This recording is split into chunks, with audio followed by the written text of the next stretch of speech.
Next, we have an introduction to trigonometric ratios. 3 of the 6 trigonometric ratios are sine, cosine, and tangent, and they're based on the relationship between an angle within a triangle and the side lengths of the right triangle, and more specifically, of the acute angles within a right triangle. Now this here is our Greek letter theta, and that's just the nomenclature we use to represent an angle where we don't necessarily know the length, and we can measure the angles in either radians or degrees, and we'll talk about that a little bit more later. So the way these ratios work is that we consider an angle, and so down here we have angle theta. And so the sine of theta, this angle here, and let's go ahead and put some numbers on this triangle. Let's say we have a 3, 4, 5 triangle, a nice little Pythagorean triple. Sine of an angle theta is equal to the ratio of the opposite leg and the hypotenuse of the right triangle based on that point.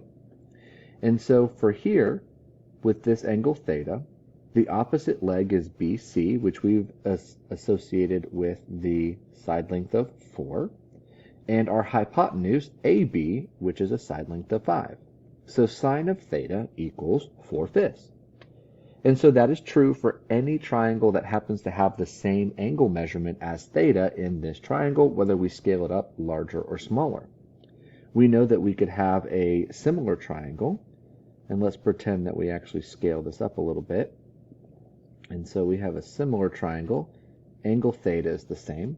This smaller triangle is a 3, 4, 5, but we double it like we did in the previous video, and our larger triangle is a 6, 8, and a 10. And so if we think about the angle of theta here, our side opposite is 8, and our hypotenuse is 10, which simplifies to the same ratio of 4/5. And so it's consistent across all triangles with that given angle for theta. Cosine, on the other hand, is the adjacent side to the hypotenuse side for the ratio. So going back to our 3, 4, 5 triangle, the cosine of this angle, the adjacent leg, and the hypotenuse that are given here. So it is a ratio of 3/5. And then tangent is the ratio of the opposite leg to the adjacent leg, giving us 4/3. Now if we change to the other angle here, well, we can figure out if we know the measure of one angle, that's acute, we can find the measure of the other angle. It'll be 90 degrees minus the angle that we have over here, because again, all 3 of these angles have to add up to 180 degrees. But let's say that we wanted to find the measure of angle B, or the sine, cosine, and tangent of angle B. So sine of B, which is this angle up here, well, now the opposite side is different because I'm looking at a different angle. The opposite side is side AC, and the hypotenuse is still AB. That will never change. But the opposite and the adjacent side have now switched places. So in this case, my sine of B is now 3/5, which is equivalent to cosine of angle A. So when we switch to the other acute angle, sine and cosine are equivalent. And we can look at cosine of B as well. The adjacent side is now this side, BC. Hypotenuse is still the same, but now it's the ratio 4/5, which again is equivalent to the sine of the opposite angle. And so we always have to consider the position of the acute angle that we're looking at, because adjacent and opposite are different for each of those angles. Now there's an easy mnemonic that a lot of people learn that help us remember the trigonometric ratios, and it's SOH, TOA. And so if we go through this, SOH, so stands for sine, opposite, hypotenuse. So for SOH, TOA, sine, opposite, hypotenuse. And then CA, cosine, adjacent. And the hypotenuse, SOH, and then TOA, the last one.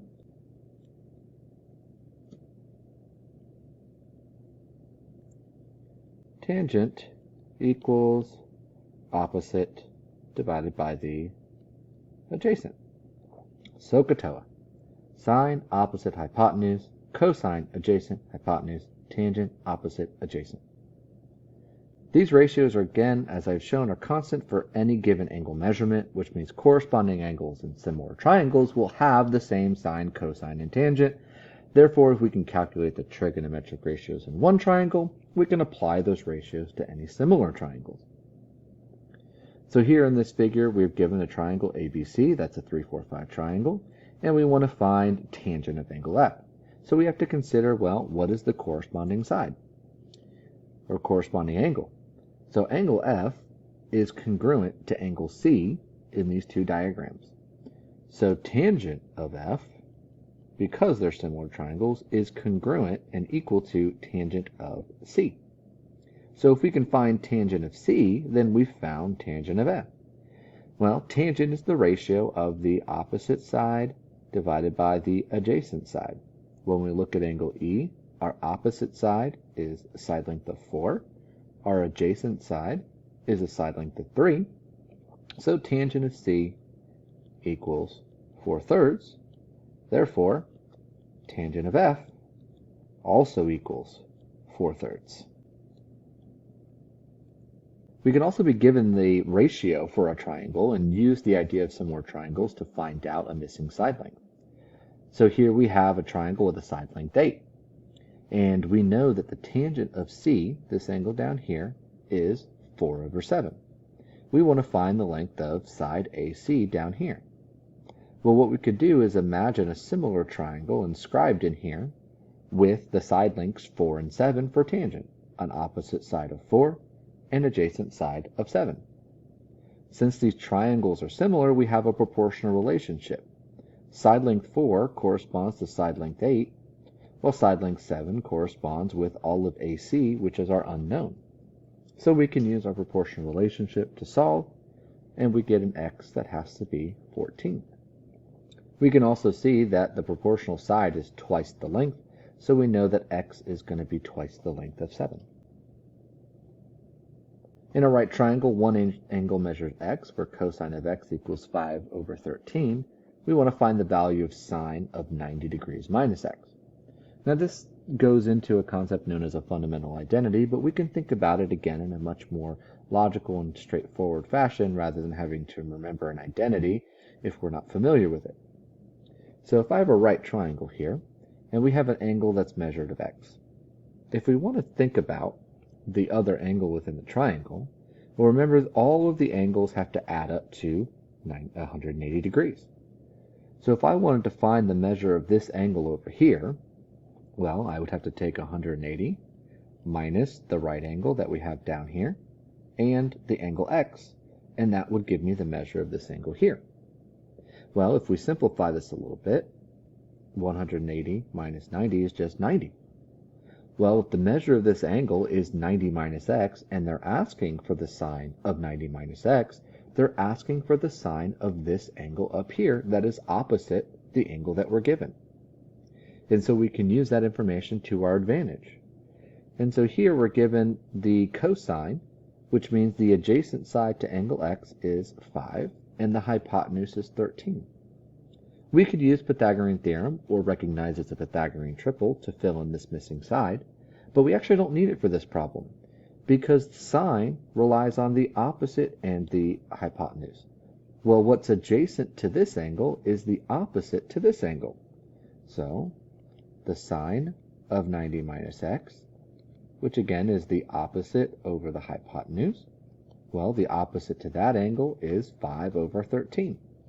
And like we saw earlier, when we go from one angle to the other on the acute angles of a triangle, the sine of one is equivalent to the cosine of the other.